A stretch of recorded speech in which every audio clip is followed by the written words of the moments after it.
I love this team. The Inquisitorial Agents kill team has finally made me stop playing Vet Guard, except it's still Vet Guard. I'm going to walk you through an in-depth exploration of what this team of ragtag Inquisitors offers to your games of kill team, and how to play them well with some theory crafting along the way. Strap in and let's do this. This team is full of threats. Every single model in the team is some sort of threat or very annoying and worth removing. And there's 13 of them. And they're all specialists. They're either going to be really good at range or really good in melee. You're not going to have to worry about trying to choose between them, which means that if you pilot them well, you can really excel with each specialist doing their job to their fullest. That being said, because of this, they have an extremely high cognitive load. Their abilities are hard to pull off. There's a lot of setup for any rerolls or dice consistency, and there's a lot of tactical ploys and strategic ploys that you have to keep in mind, all of which are good, but you need to make sure that you're using them to their fullest and not wasting CP. Lastly, most of them are 7 wounds. As a broad stroke, this team has a lot of models that can just go sit on objectives and score primary points, as well as some dedicated models which can exist on your back points. They're slow, but they are aggressive. They win in the late game, and they can't outscore teams early because they are slow and don't have any movement boosts. But they can keep their operatives alive by taking good trades and playing patiently. Whereas something like Vet Guard is aggressive by just throwing models onto the board and saturating it. The Inquisitorial team is much more thoughtful with their aggression. Before we get too deep in here, let's look at the main abilities we have working with here, as well as the operatives that we have on the team. First things first, we're going to be using this word Quarry a lot. It's one of the strategic ploys which lets you essentially get balanced against one target, and then that balanced will swap over to a different target once that operative is killed.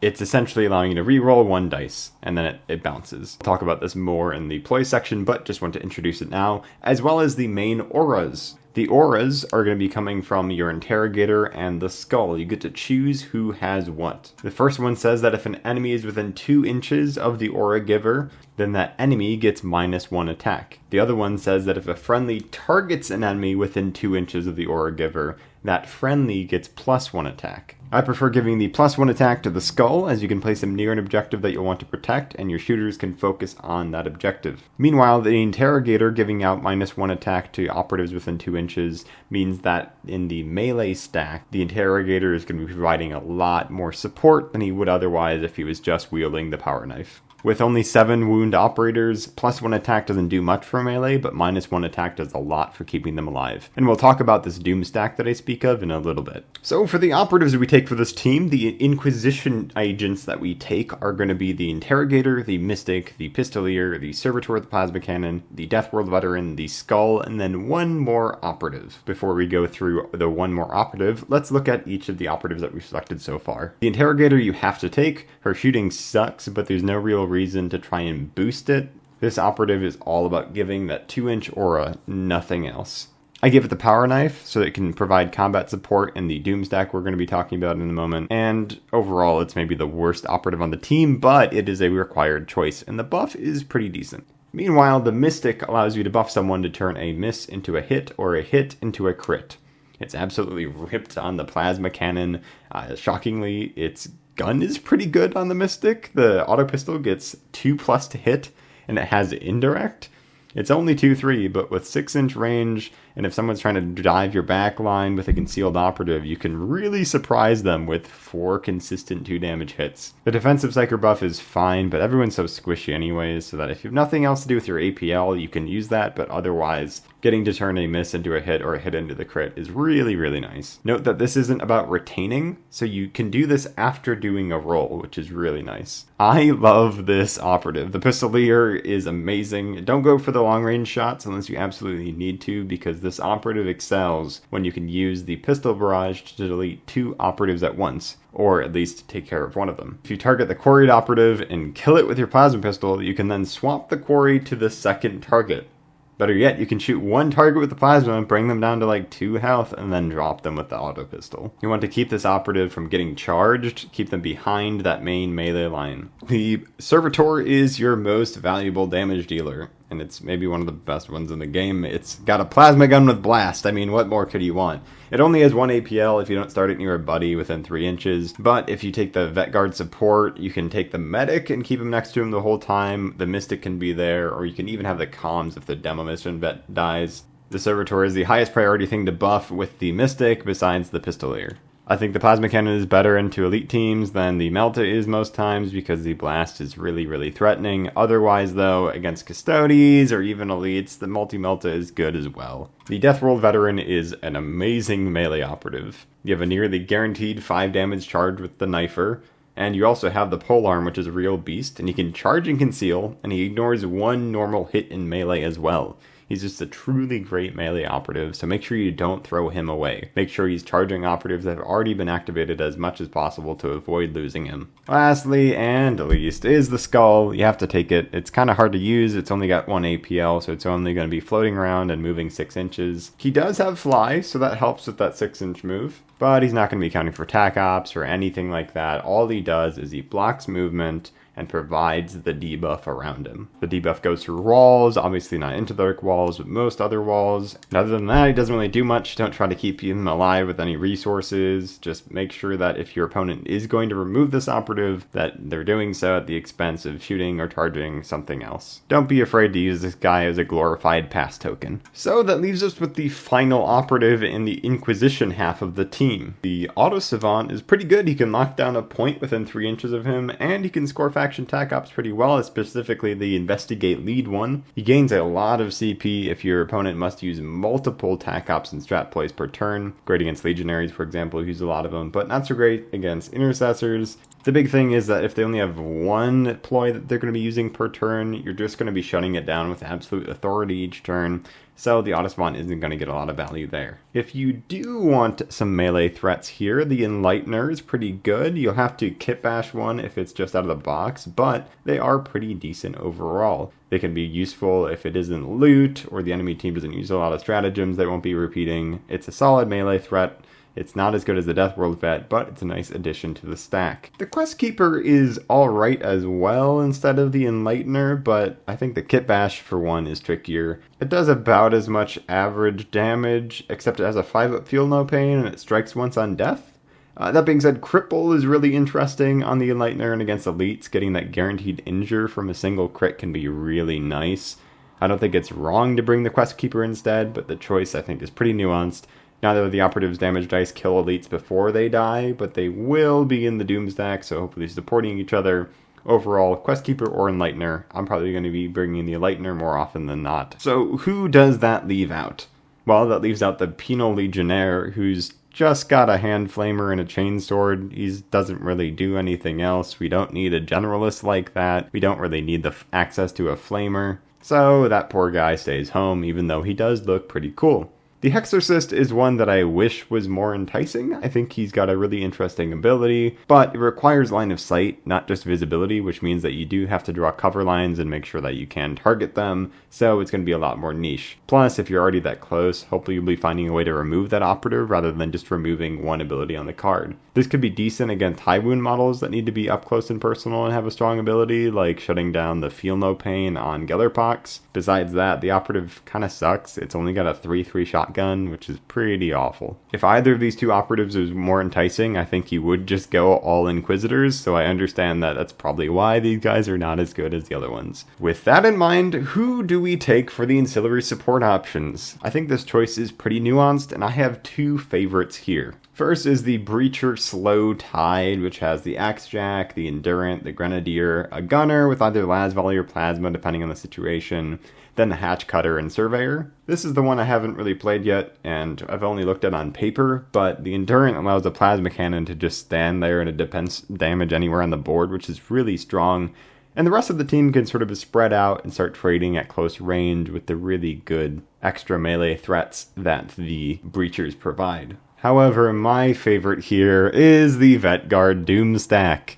This has the Demolition Vet, the Hardened Vet, Medic, Comms, Plasma Gunner, and then you can take whatever you want in this next slot for the Gunner. You can take a Melta, a GL, or a Sniper. Melta for that AP2 against elites. The GL can be pretty good against hordes, and the sniper is really good if you need those mortal wounds against things like Star Striders who have invulns. What don't I take here? Well, the Khazarkin are just pretty much useless. They don't have elite points. They're just for a vet guard with a better comms, but they have one less operative. And the Scions are just Khazarkin as they hit with a 4-up on this team. The Sisters are fine, but I think you get a lot more bang for your buck by bringing Breachers if you want that close quarters brawl. If you really want to bring them, I'd say go with like all swords, unless it's on Into the Dark against hordes where 2 Flamers wouldn't be awful, but I'm just not a big fan of Sisters. I think the vet guard Doom stack is way more enticing personally. Alright, before we get into the Tac Ops, the strat ploys, and equipment, I want to just briefly touch on what this Doom stack thing is that I'm talking about. Essentially, your team gets split into 3 sections. You'll have the Doom stack, which will have the Enlightener, the Quest Keeper if you have them. You'll have the Interrogator with the Power Knife, which is going to be providing a -1 attack to the opponents around him in 2 inches. You'll get the Deathworld Veteran coming along and being the big damage dealer in the close range Doom stack. And then you'll have the Skull, which will give you +1 attack to opponents that you're shooting at within 2 inches of the Skull. The Hardened Vet gets to join the journey with its 5-up Feel No Pain and decent melee when you're getting that -1 attack on opponents, and you're getting combat support. The Hardened Vet melee actually kind of works out. You have the big shooting line then supporting all of that. You'll have the Plasma Cannon, the Mystic, Pistolier, and the Vet Gunners with the Medic, all providing fire support down the line. And while your Doom stack is taking one side of the board, the other side of the board will be held down by your Sappers. This will be the Demo Vet and the Comms, probably with the Auto Savant as well. The Demo Vet is going to be creating this big threat range, holding down that side of the board. Meanwhile, the big damage dealers will be using Quarry and sort of leapfrogging that damage down and hopefully taking a full corner of the board, and then they can sweep across the other side. At the end of the video, I will be visualizing this, so stay tuned for that. For now, let's look at equipment. The Refractor Shield is going to be giving a 4+ invuln, which is really nice in the Servitor who doesn't have to worry about AP while he's shooting. The Cerber Skull gives you a free mission action each turning point, which can be great for Tac Ops as well as on Into the Dark or on Loot as well. The Power Knife is pretty decent. It's only got 3 attacks, but with the combat support and all the debuffs and buffs that we have going on in the Doom stack, it really works out to make the Interrogator much more of a melee threat than he would otherwise be.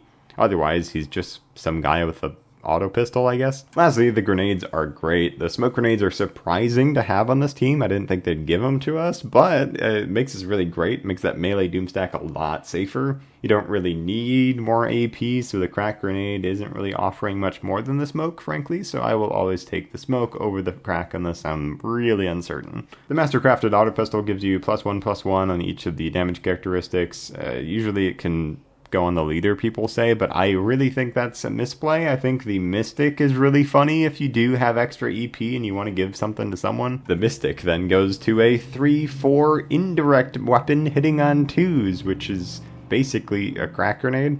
Meanwhile, the Armored Bodysuit is a 4-up save, but just on 1 die, it's not that great, and the stun grenades are always bad. Having that 50-50 sort of chance of actually going off is not too good. Now let's get on to the ploys, pretty much all of which are really decent.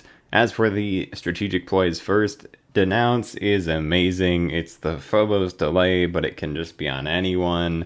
With so much setup needed by this team, getting to guarantee that you can do all the setup you need to get a big shot off on a key operative is mega. It makes losing initiative much less of an issue. And Quarry. Quarry is basically balanced, but versus just one enemy. We've been talking about it a lot. It's really, really nice. You can shoot an operative, remove that operative, and then you can bounce Quarry onto a different target. 1 CP for what is essentially a command reroll that you get to use every time you shoot a target, and it bounces when they are destroyed. This is a great bit of consistency to your typical 4-up shooting. As for the worst and only bad ploy, it's not really that bad, on the team is Irrefutable Jurisdiction. It lets you reroll all your defense dice near an objective, which is cool, but we're saving on 5s and everyone has 7 wounds, and we got so many other cool ploys. Survival isn't really in our win condition. As for the situational ploys, Intense Scrutiny is interesting. You know how typically if someone's in cover, if you get within 2 inches of them, you can target them. This increases that range to 4. It can be cool as a niche use case. I haven't really used it yet. I think you got too many other cool ploys to use, but it can be used with the Pistolier, and so if you can plan for it, it might be worth using. As for our tasty tactical ploys, all of them are very good. Absolute Authority is obviously the big one that everyone's been talking about because it's really fun and really good and maybe kind of toxic. It can shut down an entire enemy ploy, tactical or strategic.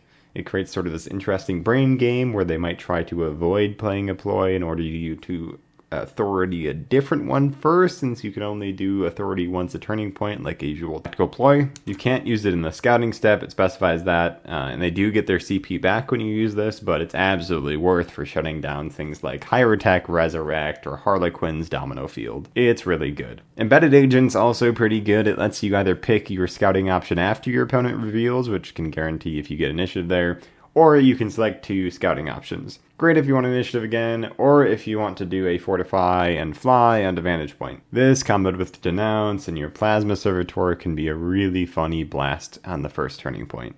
Situationally, Relentless Pursuit's pretty cool. It's to do a free action after an operative is fall back. I don't really know anyone's going to fall back against this team, but like if they do, then, you know, it's a free action. It could be kind of good. It's nice to have in the back pocket just in case you want to do a free mission action or something along those lines. Emperor's Will lets ignore modifiers until the end of the turning point, so this could be good if you need that full 6 inches of movement when injured. It is better than a command reroll on shooting. So a 4-up is better than a 5-up with a command reroll. I did the math on that. But again, it's situational. You probably shouldn't be command rerolling with this team anyways. So all in all, we got about 7 CP in a game, but you might get some more with the Auto Savant. Generally, you want to be planning to have that 1 CP per turning point just sitting there available for Absolute Authority at all times. I think just the threat of this ploy is huge. You don't even need to use it. You can just have it sitting there, and if they want to use a ploy, they always know you could just shut it down. Quarry is great if you can get value off of it, so use it each turning point if you know you can, and that leaves 1 for doing Embedded Agent if it's favorable. Otherwise, Denounce is just fantastic. Denounce into Quarry is really big. So that's what the spread looks like for the strategic and tactical ploys. Let's get into the meaty one here. This is going to be the Tac Ops. We got the faction Tac Ops here first. This tease is pretty good. Great against elites or teams that you will have sort of someone scouting up towards you, like Higher Attack with a Death Mark, Commandos, or Hunterclade. It can also be good against Corsairs if they try to dive bomb you with the grenade guy. It's especially nice with the Death World Vet if they have the Cerberus Skull for that free mission action, meaning you can charge, conceal, fight, and then grab this while surviving. However, the most consistent one here, if you have the Auto Savant, is definitely Investigate Lead. You can have the 2 back points on the board, basically tapped by the Auto Savant, and then you just score points. Remember, the Auto Savant has a 1 AP action to secure an objective that's within 3 inches, so you can do this and investigate lead without having to be within 2 inches. No Witnesses is fun, thematic, and incredibly hard to pull off, and you probably shouldn't do it, because if you're already going to kill every enemy operative, then you'll just be able to do another Tac Op. And then let's get to the meaty stuff. The archetype Tac Ops. You can choose any, so you have to select 1 archetype.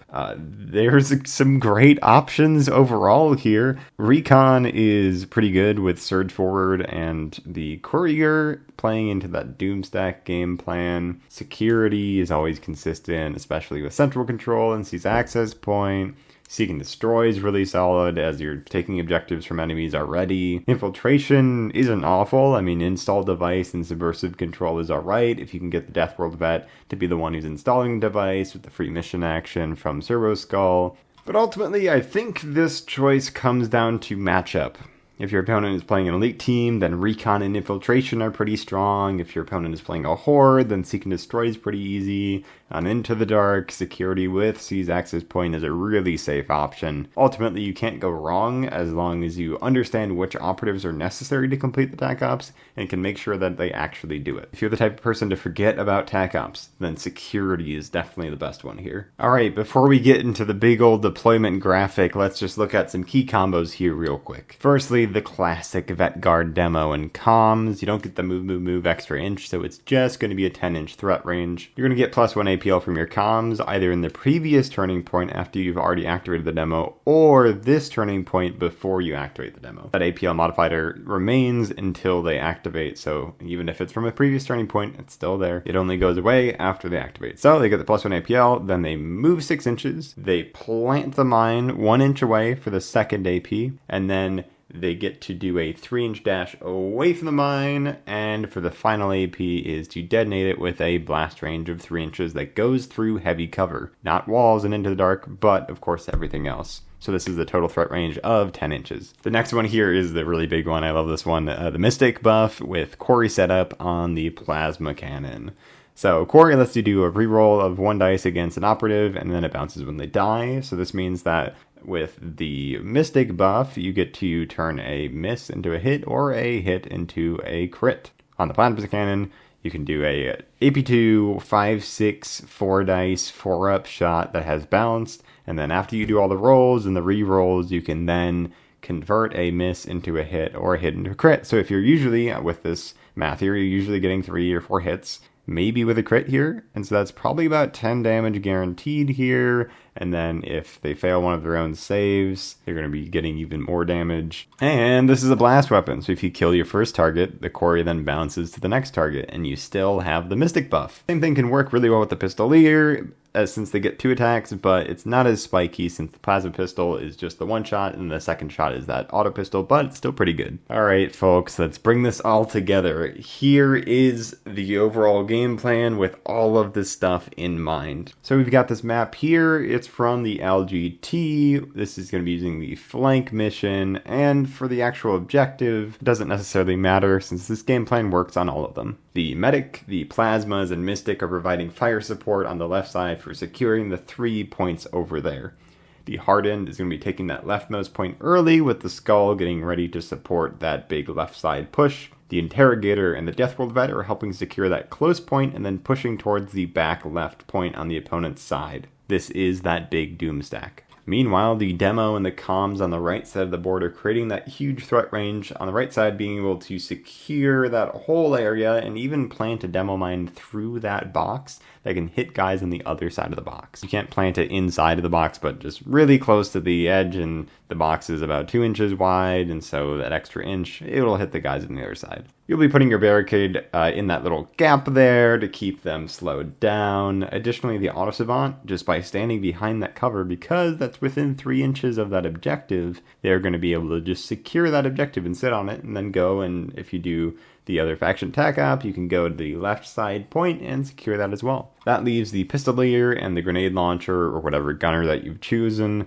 to sort of flex and either go to the left side and support that big push over there, or if the Demo Vet is not enough to sort of keep them at bay for long enough to focus on that left side, then they can shift over and provide support over there. This means in the first turning point, you're looking to score 2 primary objective points, maybe a third. You're definitely prepping for that second turning point big push, hopefully being able to take that left side points for the second turning point, and then you're just holding your points down for the whole game. Thank you so much for watching. I hope this was helpful.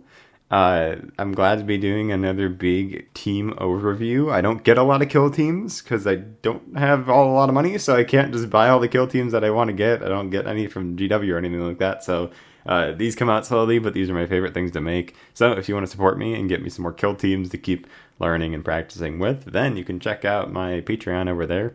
Otherwise, I just appreciate you being here. You know, this is just my little hobby. It's been a blast to get to do this and think about Kill Team. And really, my goal with these videos is always to get people who think it's like big and scary to figure out how Kill Team works and try to communicate it in as easy of a way as possible. Remember, you can have fun, you can play casually, and still take these things and have a good game with them. Let me know your thoughts in the comments. If you got any questions, I'm always happy to answer them. Don't be a stranger. And you can check my Instagram where I put all my hobby posts. So again, thank you so much. Have a great day.